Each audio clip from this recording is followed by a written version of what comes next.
Ingredients are terrible. I don't want any alcohol in my products. I want natural hair products that don't have any chemicals in them. Look, if I can't pronounce it, I'm not using it. If you have ever heard or said one of these phrases, you might be a little misguided. There's this thing on the internet where some of y'all just be saying anything. For instance, would you put this anywhere near your body? Does it look dangerous? You see how many ingredients is up in that mess? Wanna know what it is though?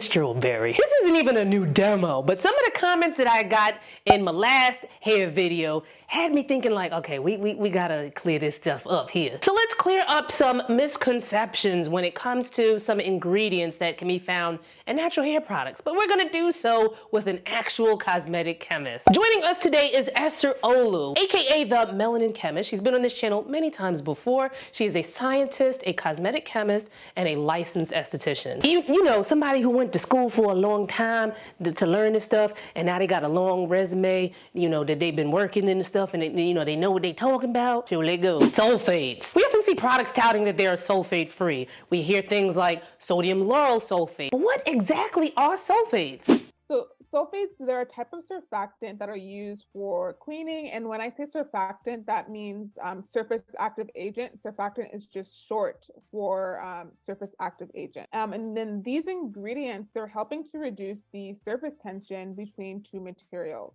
Different types of surfactants, but like in the application that we're going to be talking about today, sulfates in particular are used for cleaning. So like they'll pretty much reduce the surface tension between, like, let's say oil and water.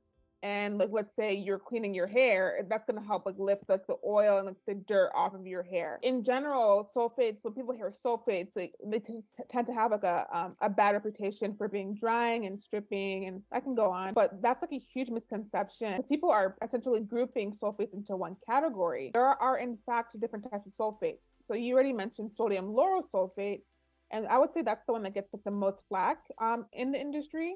However, what some may not know is that there's a process called ethoxylation. And this is where it's pretty much a chemical process, and they add ethylene oxide. It does get removed through the process. And this just helps make sulfate milder. And that's how you end up with an ingredient called sodium laureth sulfate. So sodium lauryl sulfate is SLS, and then sodium laureth sulfate is SLES. Even though that they sound the same, they perform differently, and sodium laureth sulfate can be even more milder for you and provide just like overall a great mildness when you are cleansing your hair. Y'all okay? I know this can be complicated, but you know what doesn't have to be complicated? Your skincare routine with Agency. Shout out to Agency for sponsoring today's video and their custom formula for your unique skin. Sometimes it feels like you need to get an extra degree just to figure out how to better your skin. But let me tell you how Agency makes that a lot easier for you. Here's how it works. First, you're gonna share your skin goals, take a little quiz, take some pictures so that your licensed medical professional can understand your skin. Next, Agency will send your custom future formula for you to try out. And then after that, you're gonna get it every 2 months. There's also a 90-day money-back guarantee. Third, Agency's licensed dermatology providers will follow up with you, check in on your progress, and then maybe make some tweaks as needed to your custom future formula. So I gave this a test run. I entered in my current skin goals. Thankfully, right now, I don't have any major issues, knock on wood, but at 41, I'm looking to firm my skin and prevent future wrinkles. I also entered in some additional information about my skin. It's often oily, very rarely gets irritated. Thankfully, no pimples right now, but let me not talk so loud before they hear me and just sprout up. I entered information about the products that I currently use, my health history, my history with prescription topicals. These are things that your licensed dermatology provider is going to need to know when creating your custom future formula. So, you know, be honest. This is not the time to be keeping secrets. Then you check it out and they arrive. So I got the Cloud Care Duo, which is aptly named because it feels like so cushiony and soft. And my personalized future formula contains 0.035 tretinoin, 1% dexpanthenol, 5% tranexamic acid, 4% niacinamide as the active ingredient. Now you might be like, Huna, what now is in there? Now again, like I mentioned, you don't need to have an extra degree in order to figure out what this is, because they will list out exactly what it is and why they put it in your custom future formula. Yours of course may contain different ingredients or different percentages, and that's because, you know, my personal skincare needs and goals may vary differently from yours. And you don't have to play, you don't have to play scientist in order to figure out how to use your Agency routine, because they spell it all out for you. And I greatly appreciate how they have me starting out with a lower percentage and then they gradually increase it you know, depending on how my skin reacts within the stages, which is a great defense against irritation because some of y'all be doing the most. I would say this is a very hands-on approach. You're not gonna just get the products and then they ghost you to leave you to figure it out on your own. You're gonna send in your progress pictures, you'll have check-ins, that sort of thing. Now, how much does this stuff cost? After your trial, they're gonna send you refills every 2 months, and that's gonna cost you $60, which includes shipping and handling, which breaks down to $30 a month, and you can cancel anytime. And there is a 90-day money-back guarantee. If you're ready to start, you wanna learn more, make sure you head to the link in my description box for more information. Would you try Agency? Have you tried Agency? Let me know in the comments. Shout out again to Agency for sponsoring this video. Now let's get back to talking about hair ingredients. What are some other ways sulfates are beneficial in a routine? For example, if you feel like your hair has a lot of buildup and like feeling really weighed down, sulfates are really good for that purpose because they are really good at cleaning. So you may see sulfates a lot in a lot of clarifying shampoos, for example, because they're just that good. And if you like foam and lather, for example, sulfates are really known for that as well. Sulfates, they are known for doing their job a little bit too well. They're really, really good at cleaning. And sometimes that might not be like what your hair needs, depending on like your concerns for your hair. It is possible that you may feel that a formulation with sulfates can strip your hair and make it feel dry. However, it is really important to know that just because a shampoo has sulfates in it does not mean it's going to strip your hair. And just because you have a sulfate-free shampoo does not mean it will not strip your hair. It is extremely dependent on the formulation. Nowadays, it's extremely rare to see sulfates alone in a shampoo. In fact, it's typically combined with other surfactants that will help improve the mildness of the shampoo while still giving you that really good cleansing performance that you may want. You're gonna have like plant extracts, you're gonna have oils, you're gonna have like humectants in it just to help, especially like water. Like there's a pretty rare that you're not gonna see water in there, and that's gonna mitigate like any effect that you may think that's gonna happen with sulfate compared to like sulfates at 100% concentration. No one's doing that. Like no one's making 100% sulfate shampoo. So it's kind of like, say you're making a cake. Sugar is an ingredient, but that's not all you're gonna put in the cake. Eggs, vanilla extract, some flour, yada yada. Now, before I wind up in here, you know, like enticing myself to go make me a cake, let's talk about alcohol. No, not that type of alcohol. Some of y'all are making blanket statements when it comes to alcohols in your hair products, and Esther's about to break it down as to why you need to not do that. Similarly to how I talked about sulfates, they are a category of ingredients. So in hair care and also in skincare, you have the fatty alcohols, and these are the ones like cetyl alcohol, cetyl alcohol, for example, that are helping to like condition like your hair and give it like that flip and that lubricity, and they feel good on your hair essentially. And then you have the short chain alcohols, the ones that people don't like or say that are like really bad, and these are the ones that are more like associated with being like really dry and so on and so forth. The short chain alcohols can be very beneficial. Those types of alcohols are used as solvents. They help dissolve ingredients, and you probably most will see them in like, for example, like hairsprays. Like this is really acting like a carrier. So like when you spray, like let's say I'm putting on like this glue, it's gonna evaporate. And this is called volatility, the tendency for things to like flash off in like the air. It's not commonly used outside of like being like a solvent, like / carrier. I mean, at least in hair care, it really helps dissolve ingredients. So even if you see these drying alcohols in a formula, it doesn't necessarily mean that it's going to dry out your hair. Exactly, because you have to, again, consider the entire formulation. And also the concentration, that's also critical to here too. Concentration matters here. So for example, you may feel that like 75% alcohol may be really drying, but imagine if it was only 2%. That's a huge difference in what that can make you feel on your hair or even on your skin. And remember, like I said, volatility matters too. When you put alcohol on your hair or skin, it's gonna flash off very quickly. So even if you have alcohol in a hair care product, it might not even be the alcohol that's causing the dryness. It could just be that formula and something in the formula is just not working for your hair. Parabens. To some consumers, parabens is a dirty term. But to chemists like Esther, the misinformation that has been spread for decades is just tiring, child. So parabens, they're a category of chemicals that are used as preservatives in personal care products. They're primarily used to prevent the growth of like, bacteria and mold. They have a really bad rep due to how people perceive them as like endocrine disruptors, or like they're linked to certain types of cancers and so on and so forth. About that, so a lot of the studies that have been out there, I'm pretty sure people have come across some of them. A lot of them have definitely taken parabens out of context, and this led to like a lot of misinformation. Parabens in general, they, depending on like the type of paraben, they actually have a very weak estrogenic activity. Again, like I said, it boils down to the type of paraben, and there's several types, and not every paraben is used in personal care. So a lot of the concerns have been linking to animal studies in which they were injecting it or feeding it to rats in a very, very high concentration. So first of all, you're not a rat. Like, let's clear that up. You're not a rat. Okay, you're not going to be injecting, hopefully not injecting your hair care or your skincare into yourself, or eating it. I really hope you're not. What's important here is that the organism, like the route of exposure and even the concentration, they're all really important here, because in like science and especially toxicology, the effects that you have with an ingredient can change for these exact three reasons. So overall, you can't extrapolate what's happening in these rats to what's going to be happening to us. Parabens began to be demonized back in like 2004. I was only 9 years old, I think. So I don't remember any of this. But that the study that caused so much controversy, it was very poorly done. And people, this is also like a problem when people like kind of like read papers and don't understand how to like dissect them and understand like science literacy. Because if you'll read an abstract and automatically mean that, okay, that's true. But this specific paper, it's by Philippia Darb, was written in 2004, published in 2004. She herself admitted that parabens were not linked to breast tumors, as she did not have concrete evidence.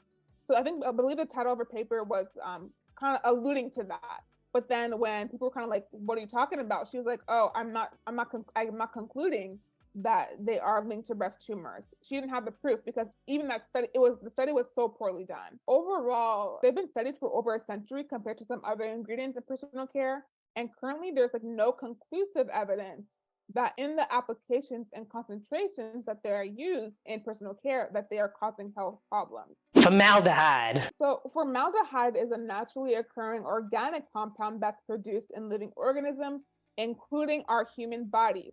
I'm gonna say that one more time. Okay, we produce formaldehyde, so it's a very critical part of our cell metabolic processes. So when I say that we produce it, that means it does not bioaccumulate in our body.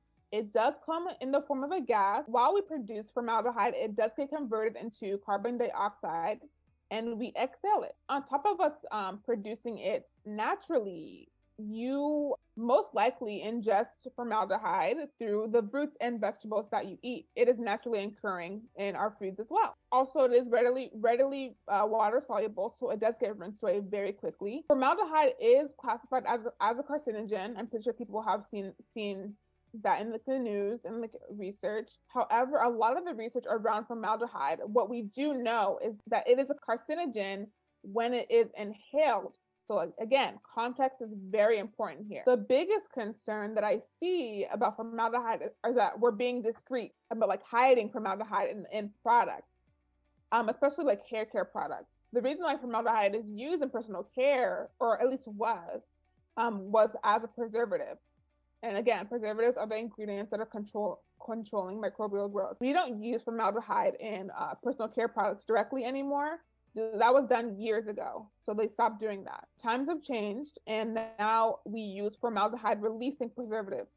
I'm pretty sure you've heard of DMDM hydantoin. So DMDM hydantoin is an example of a formaldehyde releaser. When I say formaldehyde releaser, what's pretty much happening is that these category of preservatives, they're releasing tiny amounts of formaldehyde over the shelf life of your product to preserve it. It's not that like we're adding formaldehyde directly. It's just being released just to preserve the product. It's not doing anything else other than that. So with formaldehyde, the type of exposure is extremely important here. So remember, as I said before, that it is a huge concern for inhalation.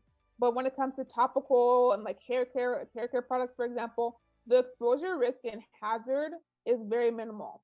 This isn't to say that you may not be allergic to it or have like any irritancy issues with it, but for it causing health effects, the risk is so low.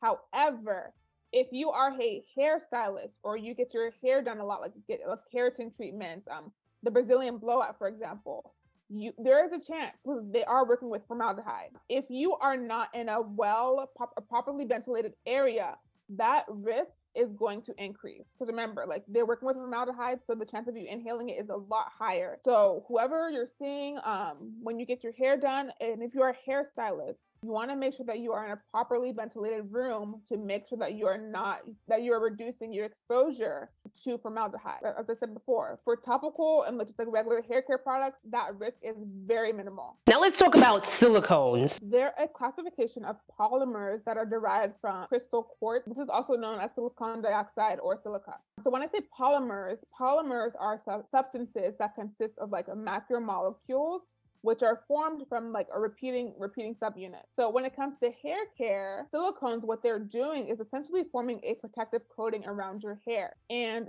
silicones provide a lot of benefits. Besides them having like really good stability and like a low allergenicity profile, they help with slip. So like for example, like they help like things glide like really easily and like look really nice. They help to detangle your hair. And I know like this is more of like a concern like for our hair types, it's really hard to like detangle it to an extent. Silicones can make that a lot easier. And they also help reduce frizz. For example, this is like full of silicones. If you were to put this on your hair, it's full of silicones. You feel like how like the slip and how nice and like it helps reduce frizz. And they function as heat protectants. It's pretty rare to like not have a heat protectant that does not have silicones. It is possible, but that's what they're known for. Really good as heat protectant and also adding shine to your hair as well. Like the other ingredients that we've talked about today, silicones are a category of ingredients and they exhibit different properties. In hair care, the many types of silicones you're going to see are the water-soluble silicones, the non-soluble silicones, and the volatile silicones. So the water-soluble silicones are like the ones like dimethicone, copolyol. So the good thing about these, because they're water-soluble, it's easily to remove it from your hair with water. Easily just rinse it out. So non-soluble silicones are like dimethicone, for example. And these ones are not that easy to remove or get penetrated with water. And then lastly, you have the volatile or like the evaporative silicones, also called like the cyclic silicones, such as cyclomethicone. And these ones are going to evaporate off of your hair over a certain amount of time. I want to say it could take about from like minutes to a couple hours for it to like fully evaporate. I know that the reason like why silicones have like a really bad rap is because that they are like the primary cause of buildup on your hair. So as I mentioned before, silicones are a category of ingredients. And there are various silicones that are going to exhibit different properties. This is extremely formula dependent. In some cases, in like the ingredients in a formula, there's like non-soluble silicones, and then you have cationic, which means positively charged. So you'll have cationic polymers that can be more substantive on your hair. So when I say substantive, that means it has a higher affinity to stick to your hair. And then you can also have a case where ingredients in a formula can demonstrate synergy. So what this pretty much means is that the effect of like 2 or more ingredients is going to make a greater effect on your hair than when those ingredients are used alone. So that's really important to state here, because you can still just have like, let's say one silicone in the formula and that's not doing anything.